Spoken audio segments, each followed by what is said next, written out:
Welcome to the Squared Circle Jerks podcast, and we're here to review the week that is WWE. With me, as always, is the Hanson to my Ray Rowe, Byron Giant. Yeah, and did you watch Raw and SmackDown this week? Did. You did. Didn't I? Oh, let's see. Okay, so we're going to open up with Raw, because it's the thing that happened chronologically first. Unless you're counting NXT, which is on tape delay. So we opened up with Stephanie McMahon promo time. My response to this was basically, fuck this shit. Because I'm tired of Stephanie McMahon opening up shows. It didn't take long for me to get tired of that. Very intelligent, and if I do say so myself, which I do, and I'll say it again if you ask. I watched the Wrestle Talk News the next morning. It's about 6 minutes, and my neighbor seems to have taken my shovel and is now plowing at least he's doing the work, and I don't have to. Yeah. So it was fucking horrible and should be never let near a microphone again, but that she was interrupted by the Spirit Squad or something. I don't know. These guys in riot gear. So I just skipped to the point where she got interrupted and Roman Reigns told her fuck right off, and that's pretty much it. It's basically about the good stuff of that, although that was actually last week. This week it was even worse because we didn't even get the Shield. Oh. Well, I probably skipped the whole thing then. It all runs together in the same kind of formulaic nonsense. We got Kurt Angle facing off against Triple H, which was cool, but Stephanie ruined it by cutting his balls off again. Because he said, I'm not saying this is Raw's general manager, I'm saying this is Olympic gold medalist Kurt Angle. If you ever do that shit again, I will break you. And Stephanie cut his balls off again by reminding him he is a Raw GM. And Jason Jordan came out. Basically, we had Jason Jordan wanted Triple H, but Stephanie said, you get Braun Strowman. Because Braun Strowman also came out. And I'll be honest here, Triple H, for the first time probably in his career, looking afraid of someone, which was good. Like, believably afraid. Then we went to a Finn Balor versus Samoa Joe match, and this was not as awesome as that sounds, unfortunately.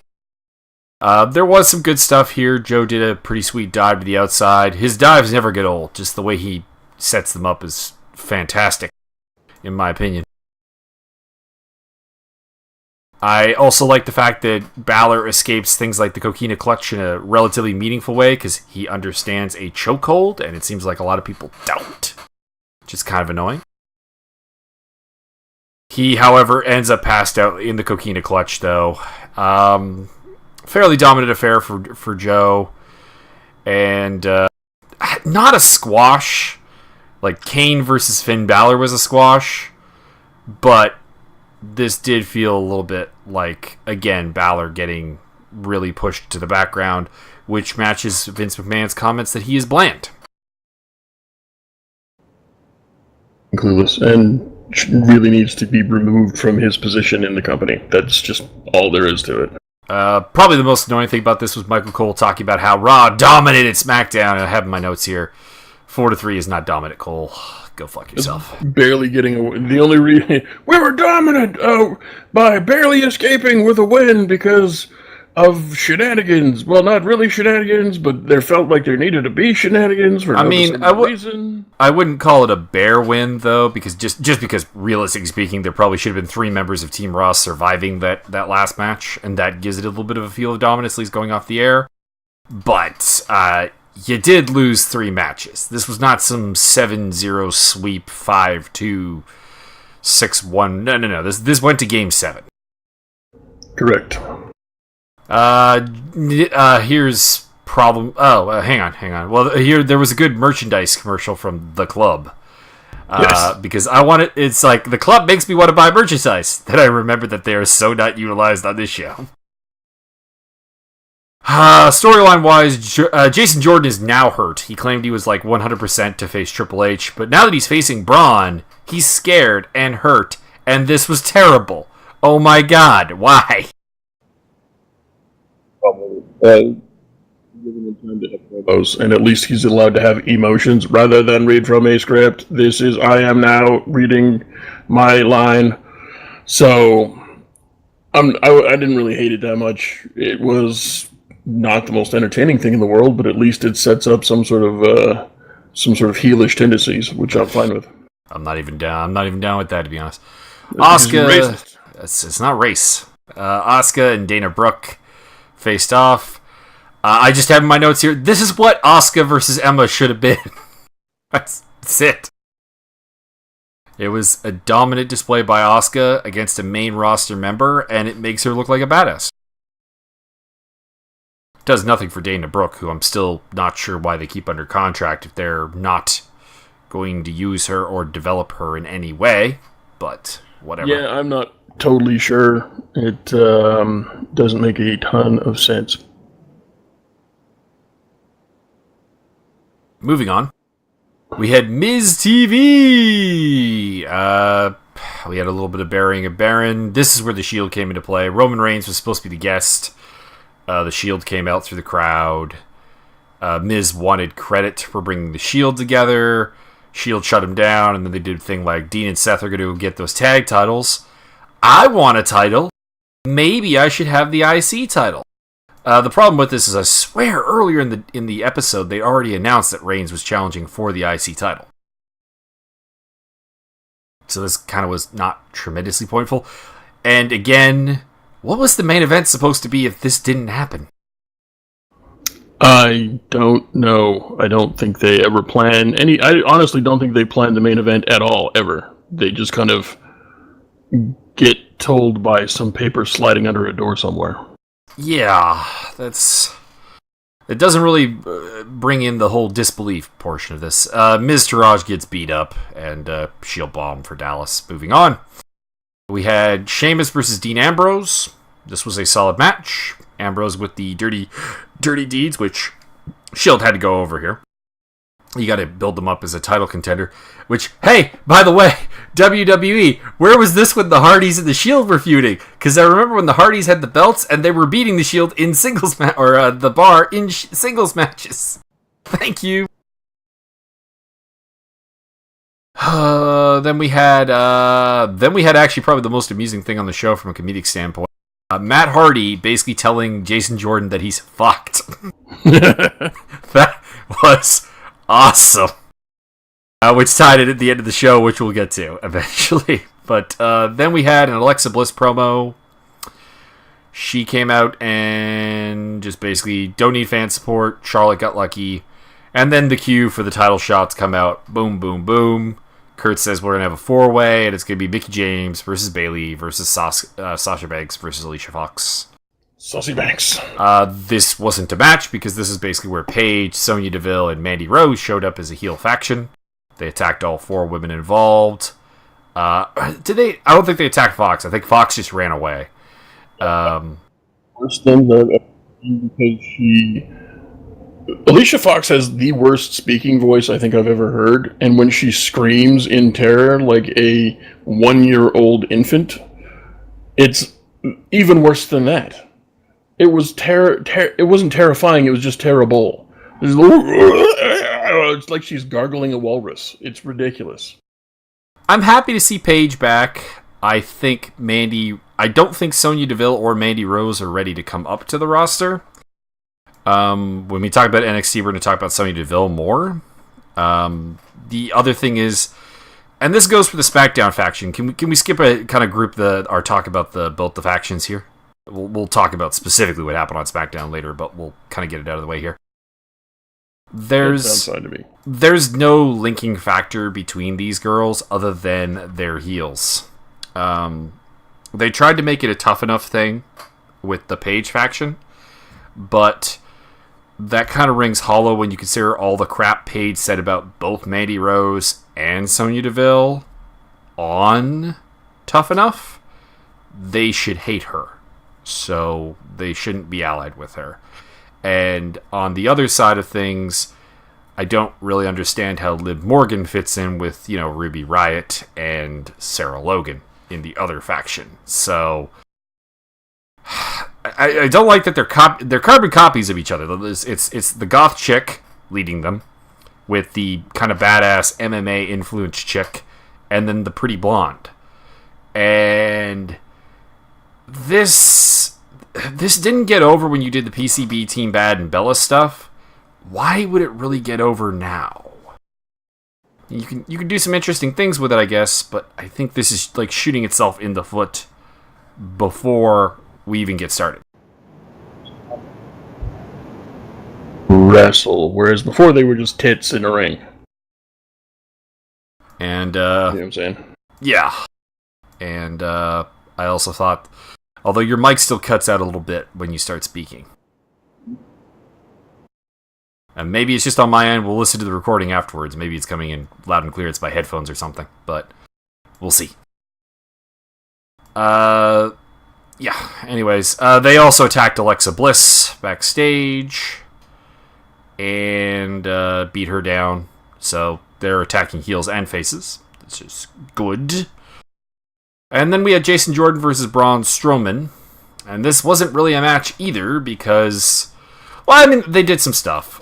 Jordan seemed like he was a little too fast for Braun to really get a great hold on, but his leg was hurt, so Braun was winning, and then Kane comes in and chop blocks Braun from behind. Braun gets the DQ win, and then Kane beats him down with a chair, and then does the throat first onto the head of the chair type deal. And Braun showed that like a champ. Either that or he just actually took the chair in the throat. That's, I suppose, the other possibility. $1,500.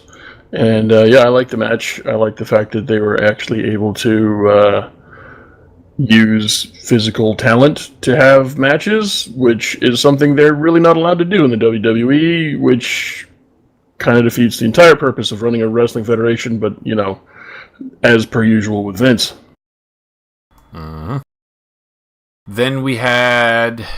the Zoe Train come out, and he informs us that he's won the title again, and he gives each of the Zoe Train a little chance to say what they're thankful for. Well, they don't even say, he just says it for them. Basically boils down to Dar gets bitches, Nice has more abs, Daivari has more money, better clothes, and is happier, and Gulak's PowerPoints are getting more attention, which he starts going through basically his stick, when Rich Swann, Cedric Alexander, Akira Tozawa, and Mustafa Ali come out, and we get a bit of a brawl that sets up an 8-man. That and the NW Zoe, as I like to call them in my head. I agree with that.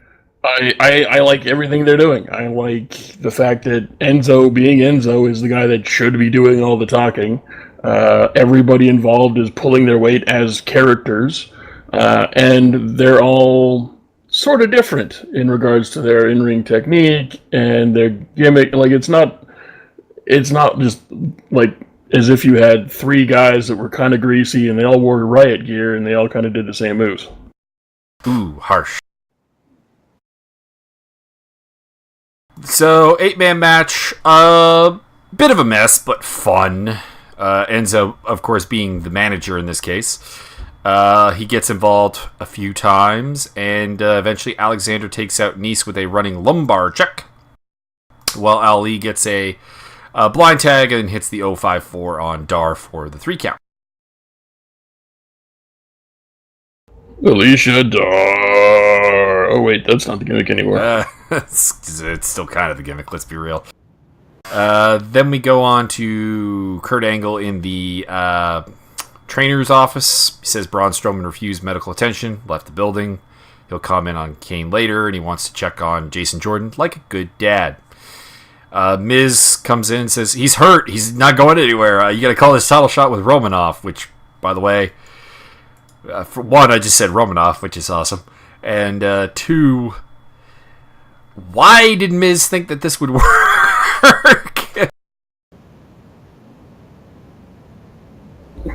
You might not know that Joe Rogan, I'm going to tell you something you might not know about me. I don't like The Miz, but I thought that was a good line. He's like, he's not going anywhere. Well, fair point. He is continuing to be the heel that speaks truth, even if it's something you don't want to hear. And this is where we got Jason Jordan finishing up by saying, Matt Hardy was right. Braun Strowman is a monster among men. Then we get a bit of a sing-along with Elias. He gets interrupted by Matt Hardy. Elias escapes. Commentators were losing it in this whole thing. Like, I don't even really know why. Nothing really funny happened. Okay, we're gonna say it now, and I might say it a couple more times. Corey Graves was the worst thing I'd ever heard this week on both shows. Was not a good week for him, no. He was completely shit. He was oblivious, over-the-top, delusional, combative. He was going after all of the other... Like, is this dude on some speed? Is he cranky because his coke's wearing off? In fairness, I would be going after Booker T nonstop if I was the commentator of that group. Oh yeah, no, I don't hold that against. But he attacked Saxton repeatedly. He kind of always attacks Saxton. That's kind of the gimmick. Well, he goes, "Shut up, Saxton! God damn it, Philip, shut up!" Stuff like that. But he went. Like, listen, if this was an act, it was brilliant. But he was so legit heated at Saxton on commentary for SmackDown that he couldn't speak. He had no words. He was so angry. Indeed, it does seem like something's going on there. Maybe we'll find out. I don't get it. It doesn't make any sense. Then we have our main event, Miz defending his IC title against Roman Reigns. Champion comes out first, Sigh. I'm over it at this point, but whatever. Miz teases the intentional countout spot, but Roman gets him back in the ring, and we have some obvious dynamic of the better face versus the crafty heel. Fuck the it kicks. Please stop doing them. Stop. Stop. That was another thing of fucking Corey Graves being a complete retarded jackass. Like, commentary like this is what made me stop watching wrestling years ago. Completely. Like, I couldn't deal with any level of stupidity. And he, every single time, tries to sell this, and every single time, both other commentators, and probably everybody in the building, and all the wrestlers, and management, who's probably all roll their eyes so hard we all get concussion syndrome. Pretty much. Then it became a smodge. Bar comes out, distracts Roman. Skull-crushing finale only gets 2, thank God. Shield comes out, deals with the Bar, and we end up with a spear and the 3 count. And your new Intercontinental Champion, Roman Reigns. Apparently this was the only singles belt he had not won. So, congratulations. Really, really early Grand Slam champion. Yeah, and the crowd cheered. The crowd cheered Roman Reigns. Well, I think the crowd will cheer anyone against Miz. But they had a lot of chance to try and get him cheered against a lot of other heels that are way better than the Miz, and they couldn't do it. So I believe that Roman Reigns, as a singles competitor, Roman Reigns, his career, as I stated back around WrestleMania time, his career's over as far as being a singles competitor. He can only get over as a member of a group, i.e. the Shield. I think he could get over as a singles competitor and not as a member of the Shield, but they would have to handle it differently. I'm going to quote Adam Blampier in one of his comedy bits, actually, when he was doing the Diary of Roman Reigns. At the end, he makes a reference to Roman being a dog chasing a rabbit, and Vince McMahon saying, "No, you didn't catch the rabbit, but you'll try again, the same way, tomorrow, and the next year, and you'll eventually get it." And that's the definition of insanity of Roman Reigns' booking. So let's move on to SmackDown, shall we? We open up with Shane McMahon opening the show to put over the SmackDown roster. Calls out KO and Sammy. They come out and cut some standard heel stuff about they should have been on the Survivor Series team. Shane is egotistical, etc. Shane is about to fire them, and Daniel Bryan interrupts. He has a better solution than firing them. And he says they will face the New Day in a tag team match. Also, I enjoyed the whole night of him saying, Sammy, Sammy, Sammy. Shut up. That was good. It just continues to be the best heel in the company? Is that wrong to state? Who's the best heel in the company? You broke up again. What? Yes, you did. I think, again, your ears are broken. My ears are not broken. Sami Zayn routinely continues to be the best heel in the company. Is that wrong? Is it wrong to state that? Top 3 at least. I mean, one would argue Stephanie has the most heel reaction, but that's because she's annoying. Everybody wants to see her get beat up, but only because she's a bitch, not because her character's any good. Yeah. But no, I mean, you wouldn't be wrong in saying Sammy's the best heel in the company. And it's going to be a lumberjack match, which I think is a good use of the lumberjack stipulation. Then we had Shelton Benjamin versus Jey Uso. This was okay. Partners get involved, of course. Gable blocks a dive to the outside. Jimmy Uso takes care of him. Benjamin got a distracted roll-up, but did not get a 3 count out of it, but eventually does get the win with the pay dirt. And much like Dean Ambrose beating Sheamus, this leads into their feud for the tag team titles. So, yeah, I'm fine with it. Far from the best Shelton Benjamin match I've ever seen, but it is what it is. It was at least competent, which very few people on the roster can brag or boast or even describe. Then we begin the Sammy and KO trying to recruit people to help them in the lumberjack match. They go to Baron Corbin. Can't give him a reason to help them. Go to Bobby Roode. They make a better argument, but he basically shuts them down, and they're 0 for 2. And we're going to get the Bludgeon Brothers debuting tonight. And then we also have the new Invasion faction part. Dos, Ruby Riott, Liv Morgan, Sarah Logan beat up Naomi and Becky. I don't think I've ever seen someone just use the door to slam on someone's midsection before. It was a good-ass beatdown to Becky Lynch. Sold like a champ. We've been through what we don't like and what we like about this, so moving on. Shane tells Daniel it's a fantastic idea and he'll be watching from the hotel. And he assumes that Daniel's going to fire Sammy and KO after the match. Yes. Then we have Hype Bros versus Bludgeon Brothers.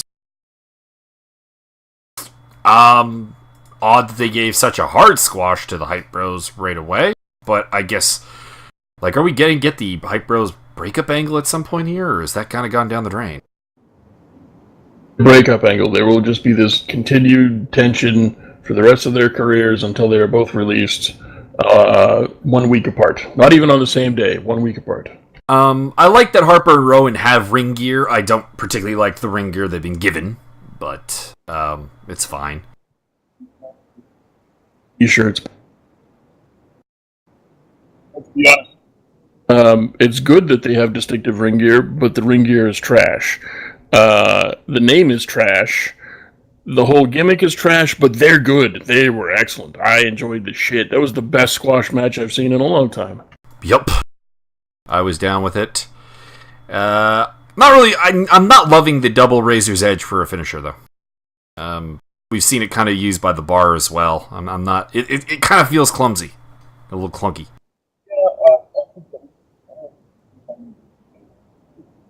As though it was Vince's idea, but he kind of had to pull him back. This is how it went in my head. They're about to go through the curtain, and Vince's like, boys, come on back. Here's your no finisher. Go out and do it. I'm going to vaguely describe it to you, and just go do it. That's what it kind of felt like. A little bit. Then we had... Where are we? We had a Natty promo, delusional heel stuff. Moving on. AJ Styles gets a few words in the ring, and then we have... Also, we had Paul Heyman put AJ over via Twitter video in this segment, which was good. He destroys the Singh brothers while Jinder Mahal's up on the Titantron. I don't like it when they mix pre-tapes with the in-ring action, because it comes off as really corny. Like, there's a bit where he's beating up a Singh brother, and you've got, like, Jinder Mahal with this big smile on his face, looking intense, but smiling while he's watching this. I'm like, this just doesn't work. This is not working. Kevin Dunn impression the entire time. He's just sticking. He's literally. It's kind of like a grimace that's supposed to be a smile. It's like he was been abused his entire life and doesn't know how to really smile. But also really likes Kevin Dunn's dental work, so tries to stick the teeth out as far as he can. It was really weird. Kinda, yeah. Then, where we go? Natalia versus... Oh, yeah, pardon me. More new friend stuff. Sammy and KO try to recruit Rusev in English. They seem more receptive to it than the other group, than everyone else, which makes sense because they weren't on Team SmackDown. They weren't on the Survivor Series show, so they're kind of in the same boat as Sammy and KO, and they're ostensibly feuding with the New Day, so they should be the most amendable to KO and Sammy's point of view. It's a new day. Yes, it is. Then we got Natalia versus Charlotte. I'm just noting here, Natty's power bombs look really, really good, and I'm not really sure if it's her or if it's Charlotte's great on reacting to the delivery, but it's fantastic. And then Riot, Logan, and Morgan come in to assault Natty and get and DQ Charlotte, and then they turn on Charlotte.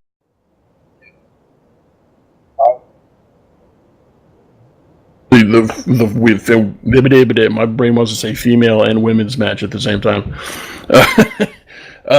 This was the later match that I have been waiting to see. And the fact that it was as good as it was, and then there was a really good run-in. Like, everything about this particular segment was great.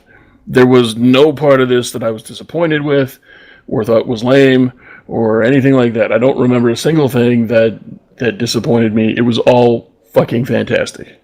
And please do more of this. Yep. I'm down with that. Daniel Bryan has no comment about the women's invasion at this time, and KO and Sammy come to beg in a cocky heel manner of begging. Then we move on to KO and Sammy versus Big E and Kofi. Xavier dressed up as a lumberjack for the lumberjack match.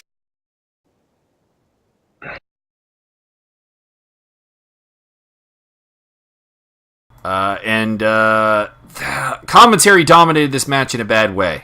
We had a lot of debating about lumberjack responsibility. Like, it was this where fucking dipshit... Honestly, I don't remember when it was. It was just fucking lame. Yeah. The action in the ring was actually pretty okay. Standard lumberjack story where they beat up Sammy. I don't think they beat up KO at any point. I don't think he ever got thrown to the outside, but they beat up Sammy. They didn't beat up the New Day members. No, the word that I'm hearing from various aggregated reports is that the heat is completely off of KO, but not on Sammy. Apparently, Sammy still has a ton of heat for reasons unexplained. Yeah, don't really have a reason on the matter. Corey Graves, it was annoyed with you shouldn't lose your job for doing things your way. This is completely... The line of logic is completely ridiculous, because if you disobey your boss, yes, you should get fired.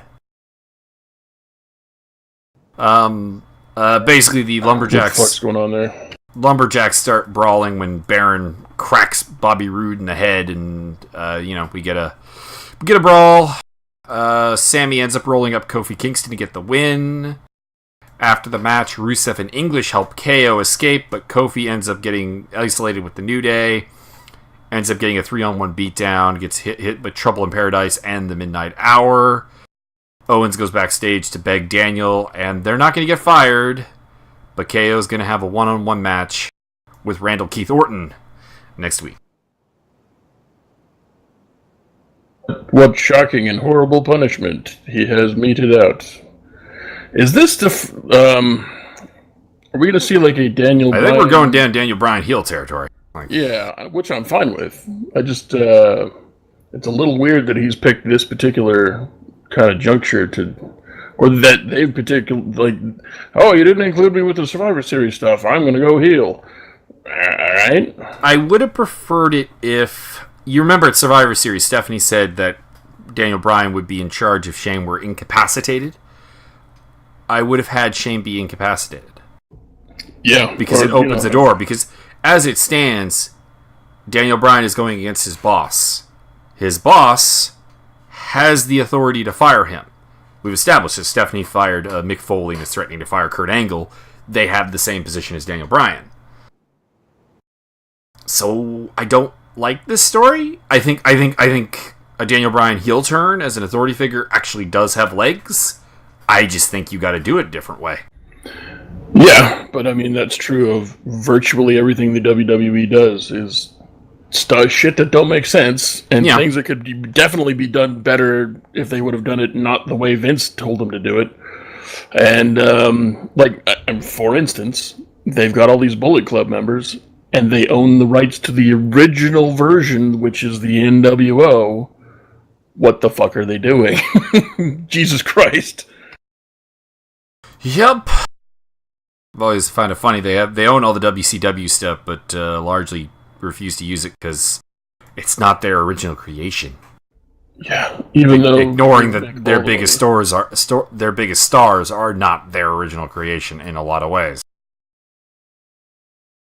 We move on to 205 Live, and the recurring theme of this is the Zotran. I have Zotran written here. Typo. Interesting. Zotran Thanksgiving dinner, and the highlight of the opening here was that Gulak is the gobbledygooker. Which, you know what? I would hope the gobbledygooker would die in a fire or something, but it actually works with Gulak's name. Sir, it's the gobbledygoolacker. Indeed. Get it right. Indeed. I need you to pull your shit together. Get this correct. I thought it was hilarious. Noam Dar did a great job of selling all this stuff and is the naughty schoolboy in the group, so I enjoy that. I think Noam Dar should start stealing a little bit of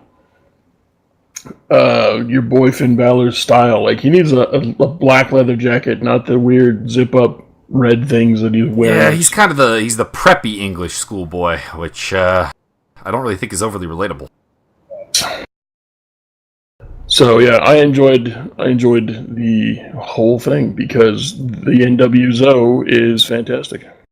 Pretty much, they're getting matches tonight, and there will be a gift for one of them, which is a recommendation for a title shot. Tonight was Mr. Ostizawa versus Andrew Garlic. One thing I really liked about this and throughout the rest of the night was the fact that Gulak kept getting chants. And he kept telling the crowd to shut the fuck up. I also enjoyed him just talking about him being adjacent to Enzo.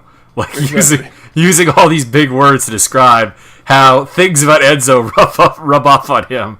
I am adjacent to money.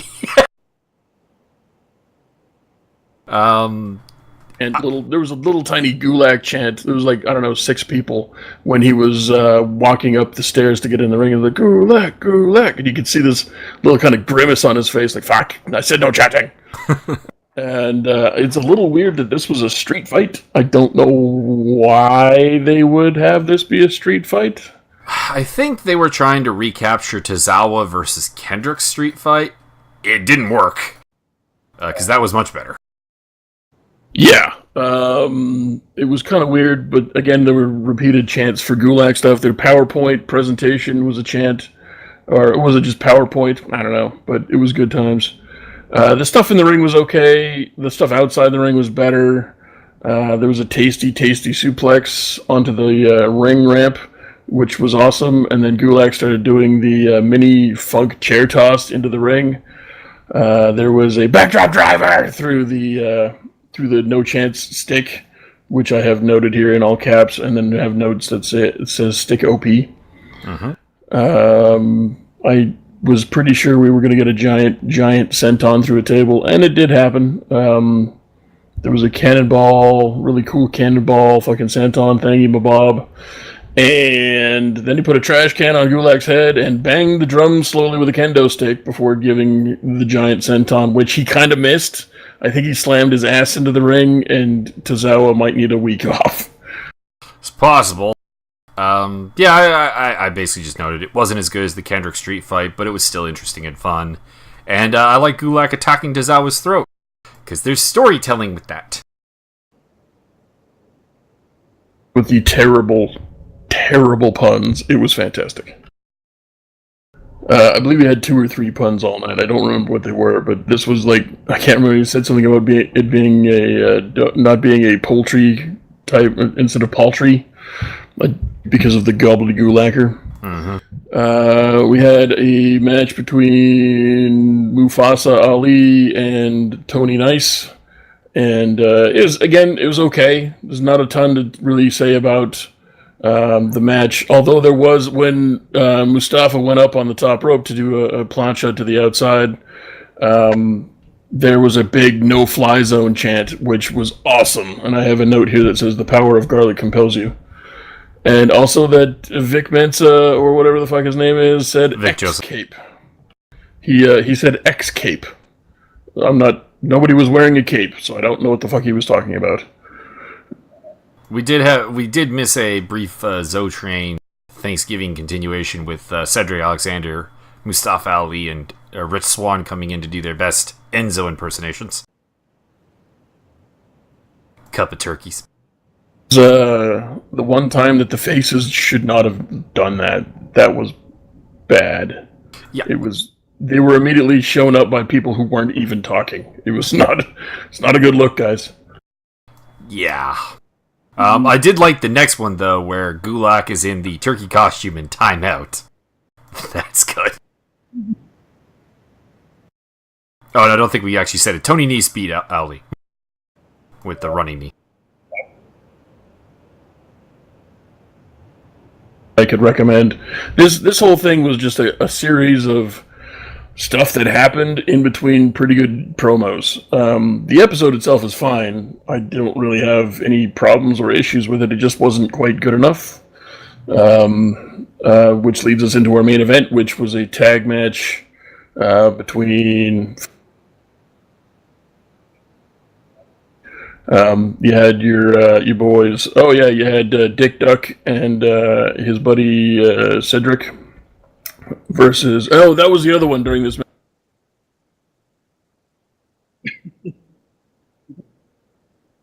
I enjoyed. And who's Dinero D'Antonio? No, that's not his name. What's that guy's name again? Davari Dinero. There you go, Davari. Fuck, I honestly forgot his name. And his partner, the other guy, I believe he's Irish. Could be. Noam Dar. The Irish Car Bomb. No, that's not his nickname. I'm sorry. That would be an insensitive nickname. Correct. And yeah, again, this was a good match. No problems, but just nothing special. Good tag strategies. Or much about it, and didn't bother to write much down because it wasn't much to note. But it's not a bad match. And then at the end, they Enzo grabs them. Was it Dick Duck rolled up Noam Dar? Noam Dar, I think, eats the pin every single time out. Dar ate the pin. He saved Enzo, but eats a kick, and then a Phoenix Splash for the 3. Right, yeah, because they're doing the celebration. This is my boy saved my life. Yeah, oh shit, we lost. And then they beat the shit out of those guys, and then more guys come down that got the shit kicked out of them earlier, and then more shit was kicked out of, and the whole NWZO ended up strong in the ring, and they hauled Cedric and Dick Duck into I don't know why he said put their heads together, but it was a good move, so good on you. And then Enzo just kind of crouched down with his microphone and went, "How you doing?" and then dropped the mic, which was fantastic, and got a huge pop. Mm-hmm. I think basically what this will lead is to Hideo Itami challenging him for the title and becoming kind of the fifth member of that face team so that they stop getting outnumbered. Yeah, that would be pretty fantastic. Which leads us into, unless there's anything about 205 you want to talk about specific? Nope. Let's do the NXT. This was the one that was filmed in, or at least part of it was filmed in Atlanta, or was the whole thing filmed there? I can't remember. Houston. Oh, Houston, whatever. No, well, we got the matches filmed in Houston. They were both on the TakeOver pre-show. I don't know why I'm confused about that. Anyway, we opened it up against, we had the Hoobie Hyatt versus Sonya Deville, and I have a question mark at the end of her name, and the next notes say match right now. For one thing, you taped it in the past, before they made their respective debuts on two different main shows. In the same, I'm assuming this is all part of one faction that's split onto two different shows? Question mark? But anyway. We don't know one way or the other. Yeah, but I'm assuming that has to be the case, otherwise they're just stupid. And yeah, it doesn't make any sense to have this match on a booking level if they're part of the same faction. If they're not part of the same faction, who cares? It still doesn't need to happen. Also, the winner is kind of obvious because Ruby Riot's leading the SmackDown faction, whereas Deville is just the body in Paige's faction. Yeah, so I don't.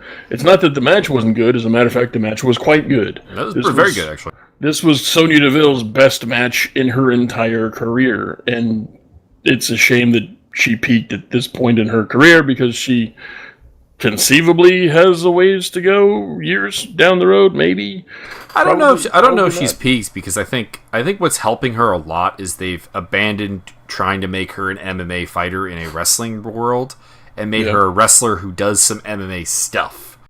Like she does some interesting submission holds. Like I really liked her the knee bar she had going on Ruby Riott during this match, where she like stretched it across her body. That was kind of neat. And if they focus on doing things like that, I think she actually can be quite good. My problem with her was always that you were trying to make an MMA fighter in wrestling, which, number one, I don't think really works, because, I mean, we've seen that with, like, the Ken Shamrocks of the world, and it doesn't really work. And on top of that, she's not a very good MMA fighter, and you don't have anyone who really can teach her how to mend the two, unless you want to pay Josh Barnett.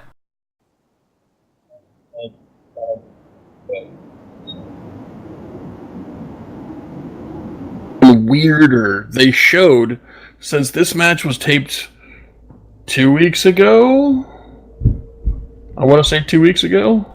Just the 1 week.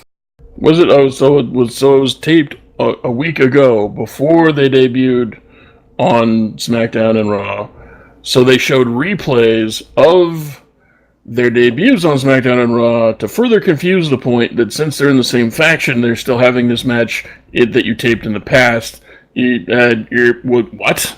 It's entirely feasible that they expect us to believe that the two factions are completely separate, even though they're doing the same shit. Yeah. Which goes back to Sonya Deville shouldn't have been a part of the invading faction. She's not ready, and you just had her face Ruby Riott. Also correct. I will refer to these 6 women as collectively as the NWOMAN. I'm fine. Yay! Because I'm very clever. Also, during the replays, I hadn't noticed that Mickie James had taken a cane bump on, was it the... to deliberately show that. And there wasn't a whole lot I have to say about the match, other than it was pretty darn good. Ruby Riott hit a sick springboard DDT coming in underneath the top rope. Springboard. Did she use a springboard off the bottom rope? Yeah, she did. That was fucking awesome. And then she later on hit an STO into a springboard back senton cannonball, which was awesome. And then I started screaming at Nigel McGuinness for being a dumb, fucking, delusional, retarded, fucking heel, fucking commentator. What a dumb shit. Yeah. There was some of that. With Ruby Riott in the win. I wasn't keen on the finish just because you got all this working on the leg, and then she does a cyclone. What did they actually call it? I don't know. Cyclone roundhouse kick to get the finish. I'm like, that kind of just invalidated all of that work on the knee. But I would have done something else there. But everything else was really good.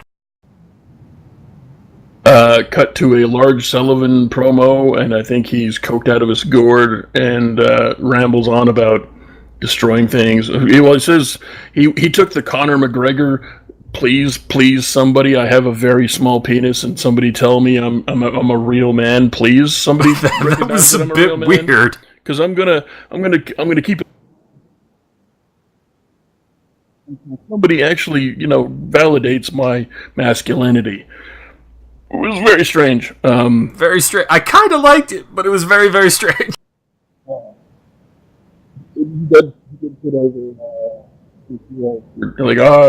He's like, how do you feel? Like, why? Oh, I feel great. Other than fucking Hero kicked me in the head 50 times. Kicked me in the face 50 times, but I took it like a man, didn't I? Didn't I? Please, somebody. This may be the weirdest promo I've seen in a long time. Yeah, I mean, it did get him over as being strange because you could tell by Interview Bot's body language that she did not really want to be there. The big, sweaty, hairy man, and he's rambling and then making giant hand motions while being insecure about his masculinity. I don't know what's going on there, but there's a lot of it going on. It's great comedy, I guess. And then we had 6 hours of recaps and promos and commercials and recaps and promos and recaps and recaps and recaps and recaps and recaps, and I have in all caps.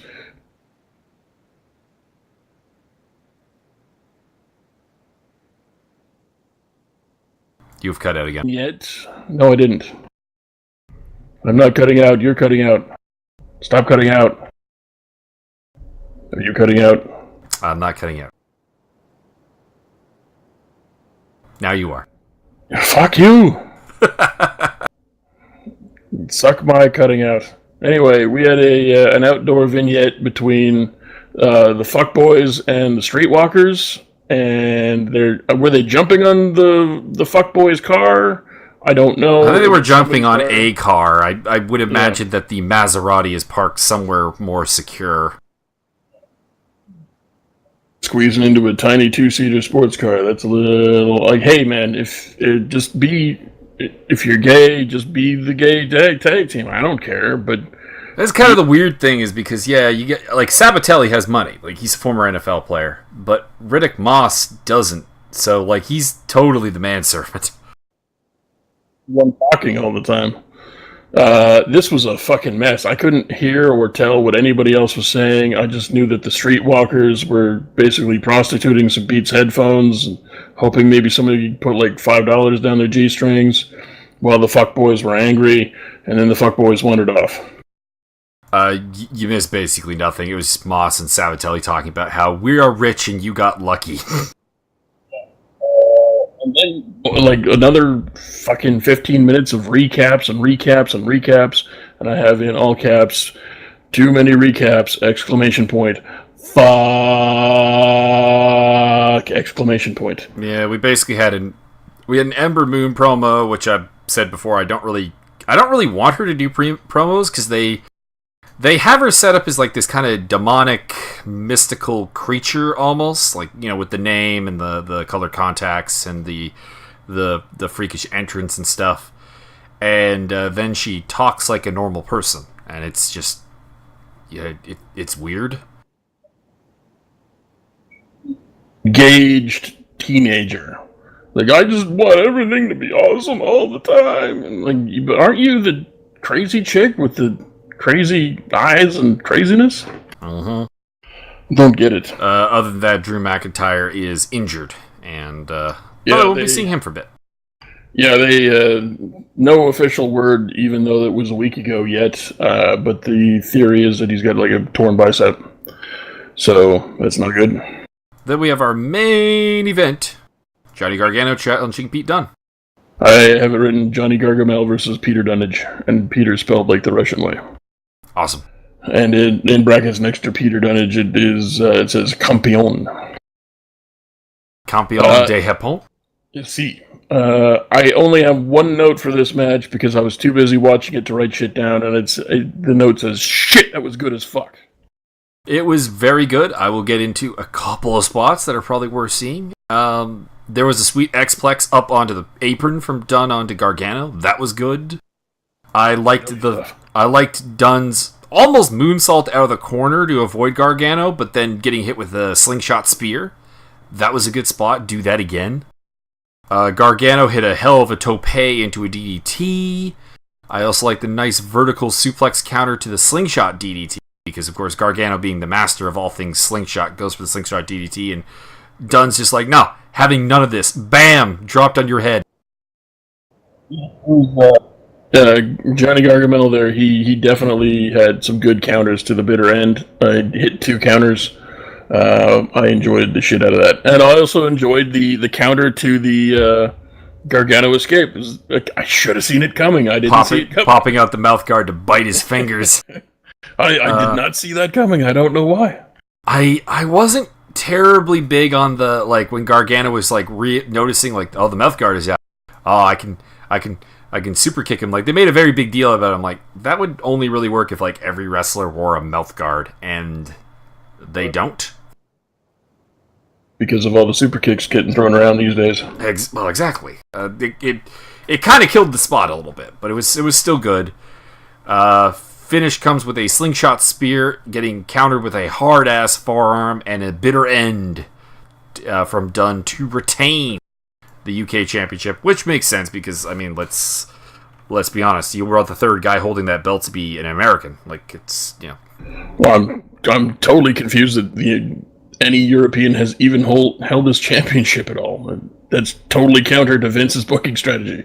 He had a man win the women's Money in the Bank match. Why wouldn't he have, I don't know, Bray Wyatt be the European champion? Well, it's the UK champion, but yeah, well, it even goes back into the European champion. I think there was only one guy from Europe to ever hold the European champion, which was William Regal, I do believe. Bulldog and Regal. Okay, so 2. Yeah.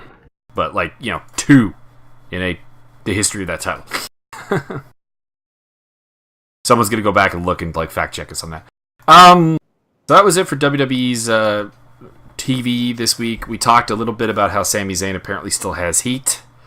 We're still waiting on official word for McIntyre's injury. Anything else cooking?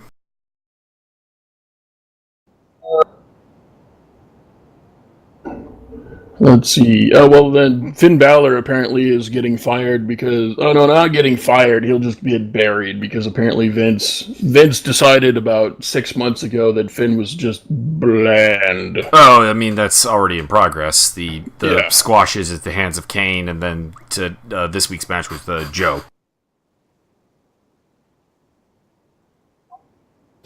Fuck, somebody fire Vince. Do something, some kind of corporate thing, or somebody just poison his coffee or steak or whatever the fuck. Money in the Bank is going to be co-promoted. It's going to be like the 5th of the Big Four.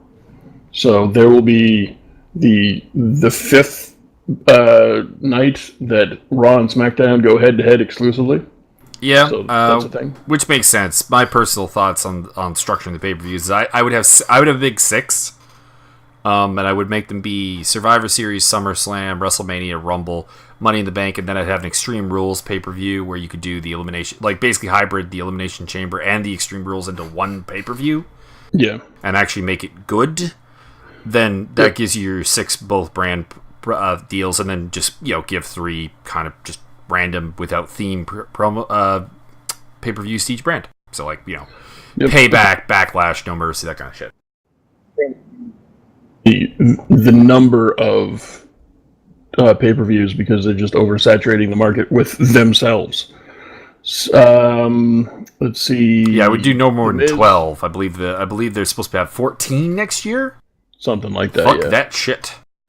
Pretty much. The Miz lost the title because he's going to be going to do the Marine 19 or some dumb shit like that. which is going to have Becky Lynch in it, which makes me think we're going to get her written off the show at some point, and Shawn Michaels. I guess that would get her off TV because she sold that, like we had said earlier, that sold that like $1 trillion. All they have to do is come on to TV. There was more selling on that than the miscarriage angles they've done. McMahon wanted to do. So yeah, all they have to do is come on TV next week and say Becky Lynch is fucking injured because of these. And you get Becky Lynch off TV so she can go make what I'm assuming is going to be soft porn. And then you put over your new faction huge. Good job. Good times. Done. Double whammy. Although they'll fuck it up and not do that correctly, so that won't happen. Yep. Apparently, there are talks to bring Batista back in, but he doesn't want to do like a part-time or a small appearance here or there. He wants to do like one last run, and he wants to do it against Triple H. I don't think Triple H really wants to do that.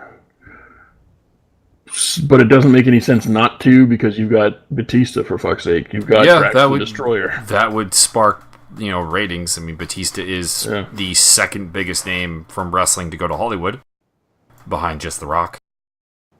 And that would work out real well. So Triple H, take one for the team, man. Take one. Don't even it's not even take one for the team. Take one for your team. You're the freaking owner. Correct. Yeah, apparently Finn Balor, the people are saying that the Finn Balor match that they've been teasing against Brock Lesnar is off. I didn't know they were supposed to be teasing a match about the rumor was Balor and Lesnar at the Rumble, which I would say is definitely off with the way that they're booking Finn at this point. And that's the theory as to why Heyman keeps referencing, like he's talking about. Remember when he did the promo on AJ Styles is the most phenomenal competitor in WWE, except for maybe Finn Balor. That's the kind of things that we're teasing it. And looking back on stuff, I guess that they've occasionally tried to hype him up, but it's like once every month and a half. That's a trail of crumbs that I'm not willing to follow, and I really didn't put two and two together and even consider that they would bother to have a match because they've done nothing to establish anything between Lesnar and Finn Balor at all. Well, there was other than Heyman just briefly mentioning Finn Balor once or twice. There was the big deal when Heyman was talking about Balor versus Lesnar for Great Balls of Fire, the match that wound up being Samoa Joe versus Lesnar. But in the lead up to that, he was making a big deal about it being potentially Balor. So it's been there, but I mean, the booking of Balor has been incongruous to a title shot. He's had a competitive feud with Elias Sampson. He's had a competitive feud with Bray Wyatt. He's been squashed by Kane. He's lost a feud to Samoa Joe. So yeah, there's no build for him to get a title shot. Yeah. So I honestly, when people this week were going, it makes me think. It makes me think that maybe like Heyman and a couple of other people really wanted to do the Balor thing, and Vince was never behind it. Yeah. And hence, since Vince has the final say on all booking, he's been booked according to what Vince sees him. Like, I'm surprised he was even on the Raw Survivor Series team. Again, Vince was out of touch back before the Attitude Era. It took Shawn Michaels forcing the issue for anybody to do anything Attitude related. Yeah, it took that plus obviously getting his ass kicked in a rating war to make him change. And this is what you get with Vince McMahon when he's king shit of fuck mountain, where like there's no, he has a monopoly. And this is the downside of the monopoly is we don't get good product because nothing drives them to do good product. It's why I would love if they did the brand split and they actually made the brands separate. Literal competition between them. Like SmackDown, Raw, one of you gets better ratings, one of you gets some nice tasty bonuses when that happens. Like you have separate creative teams, separate management teams, go out there and legitimately like this is the Monday Night Wars. I mean, don't put them on the same night because that's dumb, but this is Monday versus Tuesday Night Wars. Just actually compete with each other. And rebooks the rebooked, overbooked matches for every single. He may be going to bed before 205 Live. I don't know, but it seems like, again, he's pretty much running that into the ground too. Really, the only time you get to do anything kind of exciting is in NXT. So there you are. Yeah. So that's this week's review, and join us next week. We'll be talking about the same stuff. And but vastly different things, just to be annoying. We'll be talking about what happens next week. We'll be talking about asparagus. Indeed. I woke up really early today to watch UFC Shanghai, and that was a really good card. So if you're an MMA fan, go watch that. It was good. If you like seeing Michael Bisping get knocked out, go watch that. Oh yeah, I've pulled up the list of European champions just to drag the podcast on longer. Okay. Let's see. Was this going in reverse chrono? Okay, the original holder of the title was the British Bulldog, who held it for 2. And Triple H, Owen Hart, Triple H, D'Lo Brown, X-Pac, D'Lo Brown, X-Pac, Shane O'Mac.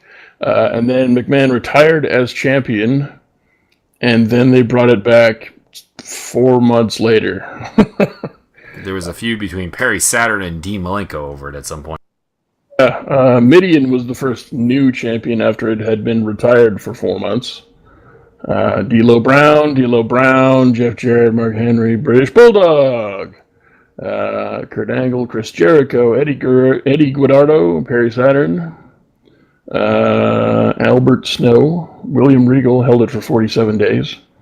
Crash Holly, William Regal, Test. This is the test. Eddie Guidardo, Matt Hardy, the Hurricane, Bradshaw, Christian, DDP, William Regal for the Trezos, Spike Dudley, William Regal for the Quattros, Jeff Hardy, Rob Van Dam, and then unified with the Intercontinental Championship in 2002. So all in all, it lasted 5 years. So, yeah, 2 European champions, Regal and the Bulldog. Yeah, good news is Bulldog has the longest combined reigns and longest individual reign, with only 2 two holdings of the title. That's not how you say that. But William Regal has the most title. Him and D'Lo both have 4 reigns, but William Regal is also second on the list. Fucking D'Lo. William Regal's second on the list for longest combined reign behind the British Bulldog. Well, at least the 2 Europeans are the longest reigning European champion. Could you name the shortest title reign for a competitor with that title? I'm going to guess Spike Dudley, but it's just a guess. Incorrect. Who is it?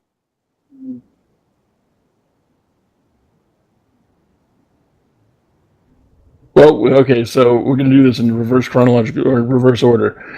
Jeff Jarrett held it for 1 day. Chris Jericho held it for 1 day, and it just says Rob Van Dam less than 1 day. It doesn't say. Wasn't he the one that unified it with the IC title? Yes, that is correct. Well done, sir. So that's probably it. He wasn't ever the European champion. He held the unified belt. Yeah, it's just kind of weird that it says less than 1 day rather than just like 1 day. Rob Van Dam, master unifying belt. Because I believe he also unified the hardcore title into the IC belt. Truth. I'm actually scrolling down. In what was a very good match with Tommy Dreamer, of all people. Indeed. Oh wow, Rob Van Dam, WWE champion 1 time, ECW World Champion 1 time, WFW Hardcore Champion 4 times, Intercontinental 6 times, European 1 time, Tag Team 1 time with Ray. WWE Tag Team Champion, again, different. I guess these are the blue belts, not the red belts. Yeah, that's sort of the thing. You got to add them all together to get their tag team ring. 7th Grand Slam champ, 15th Triple Crown champ, Raw X Anniversary Greatest Match Awards, Tables, Ladders, and Chairs from 2002. There you are. Clicking on the Woofy Hardcore title. Was with sporadic appearances, unification, and retirement. Title was unified with the Promise Dreamer. Told you. Anyways, that's all. We're up over an hour now. We'll let the people go. And as long as they promise to get off your lawn, I hear that's a problem.